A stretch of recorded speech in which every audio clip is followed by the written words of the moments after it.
Brown back tree snake ये पेड़ों वाला सांप है। ये रंग बिरंगा होने की वजह से ये लोगों को डाउट हो जाता है कि ये जहरीला होगा, लेकिन ये बिन जहर का होता है। जनरली लोग सांपों को नहीं पहचान पाते, जिस वजह से ये झाड़ फूक के शरण में जाते हैं। अब ये मान लीजिए सांप को किसी व्यक्ति के द्वारा जहरीले सांप के तौर पर पहचान की जाती है और इसके बाइट के बाद अगर झाड़ फूक कराएं तो उनके मन में यही बैठता है कि झाड़ फूक से ही मरीज की जान बच गई। ये कौन सा सांप है? ये ब्राउन बैक ट्री स्नेक जहरीला नहीं है, ये जहरीला नहीं है और यहाँ तक कि इसका स्थानीय कोई नाम नहीं है। ये पेड़ वाला ठीक है, कोई भी हो रहा है कोई बात नहीं। इसके बाइट का कोई इफेक्ट नहीं आएगा ना?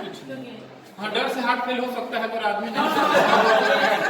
सही, बिल्कुल, क्योंकि हम लोग तो ये सब मान के चलो कि ये जहरीला है।